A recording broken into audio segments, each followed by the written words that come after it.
Hi everyone, hi YouTube, welcome back to my channel. I hope everyone is doing great. Today we're going to talk about 4 things that you should be avoiding doing while running your yard sign business. And there's a bonus one at the end. So stick around till the end of this video because this last one is very crucial in your yard sign business. So without further ado, the first thing that you should avoid while running your yard sign business is not getting paid before you install your signs. This is very important because it's really a hassle trying to get your customers to pay you after the fact, but you have to be really serious in enforcing this rule. I usually, for example, I'm gonna try to give you an example of the things that I do also in my own business that you can implement in yours in order to get things going smoothly. So in order to avoid that to happen, you can always send your customers reminders. I'm not saying that your customers are like, oh, I'm not gonna pay this girl, I'm just gonna have my sign and I am purposely don't want to pay her. Some of them, they do forget. Some of them, they are, planning a birthday or a party, and there's so many pieces with planning a party, they forget. So you have to send reminders throughout the day if your sign has not been paid for yet. And you have to give them also a cutoff time. I usually tell my customers, hey, cutoff time is 6 p.m. 6:30.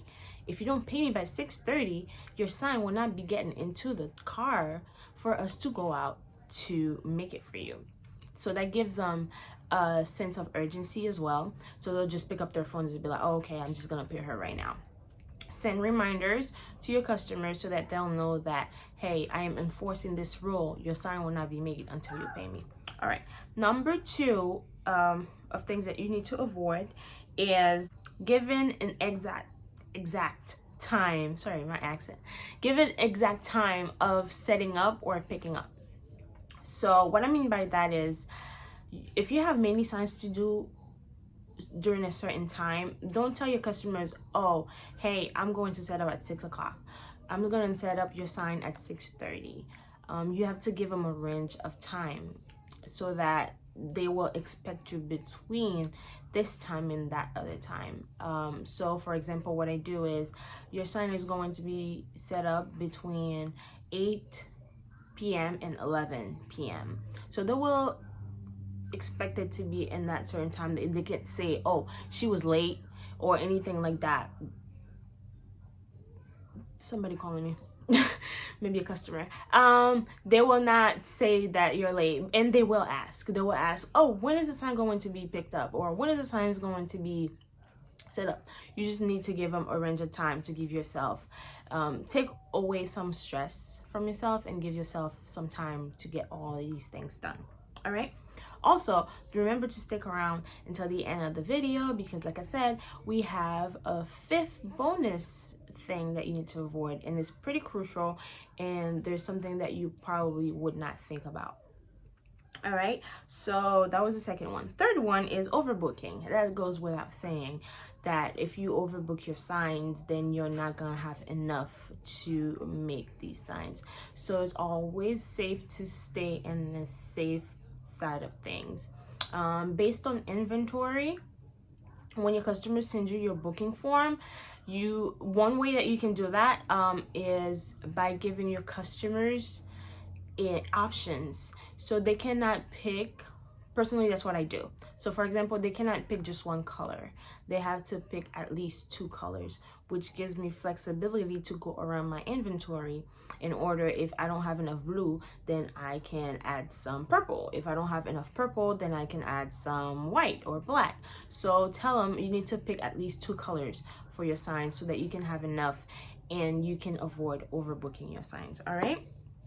4th one is avoiding picking up and setting up your signs at different times. And it's not the same as giving your customers a range of time when you're going to pick up. So I'm going to explain to you. What I mean by that is for you to relieve yourself. Like, I am very big on doing things the easiest way possible. I don't know. I don't want to overstress when I'm doing things. I don't want to do it the hard way. I just want to make sure I have a system so that it can be easier on me. So when it's easier on you, you'll have more willingness to do it. So what I mean by that is, I keep saying what I mean by that. But if you're going to set up signs at night, plan to set up and pick up at night. If you're going to be setting up or picking up in the morning, this is the time that you choose, then do both in the morning. Because then you don't want to do setups at night and then you have to wake up to go and pick up in the morning. You know what I mean? So make it easier on yourself. So you do one full project in one, time frame, either night or morning, whichever works for you. All right, and guys, don't forget to subscribe to my channel. I am so thankful for those of you who have subscribed. Thank you. All right, so now this is the fifth and very crucial thing that you need to avoid for your sign business. And it's when you receive a form, avoid not looking up the house or the address before you go set up the sign. So whenever I get a form and I see the address, I always look it up on Google, and I always look up a picture of the house, the front of the house, the neighborhood, anything that I can find that is relevant to setting up my signs.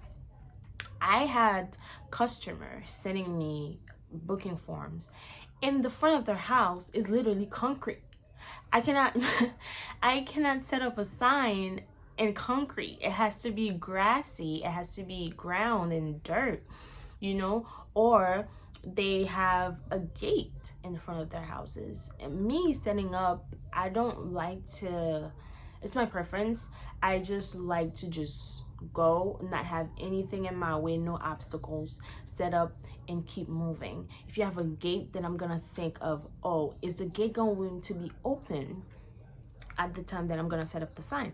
Do I have to call you for any reasons? That takes away from the time that I need to go set up 1, 2, 3, 4 signs at night.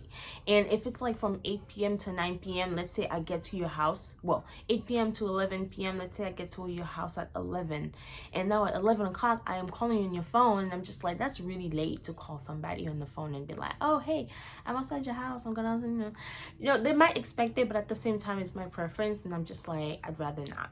Okay, so whenever you get a booking form, always look up the house that you're going to set up your sign, so that you can also see how big the yard is, and you can prepare. Instead of doing big letters, you can do smaller letters. Like instead of doing 22 inches letters, you can do 18, so that it can fit on a smaller yard. If they have even a smaller yard, you can tell them, hey, it's not gonna fit there, but I have flashcards. Flashcards are usually the ones that I use for smaller yards because they're not as wide or large as the individual letters.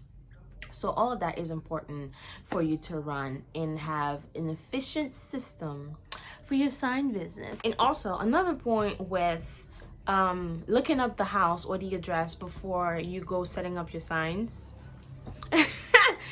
is to say hi. Hi. This is my baby girl. Okay, bye. See you later. See you later.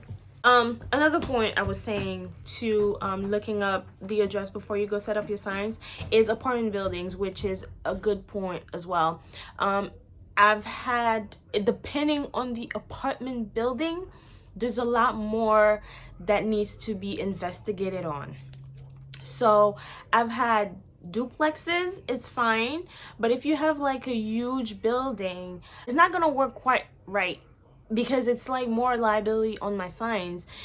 More people live in that building, so not only it's gonna be more liability on the signs, somebody might decide to take it, but also landlord might not be agreeing to things being on their lawn. So that also is one reason why you need to look up the address and investigate on your customer to see, how things can go smoothly with setting up your signs or their signs. Okay. Okay guys, thank you guys for watching, and I'm gonna see you guys later. Bye.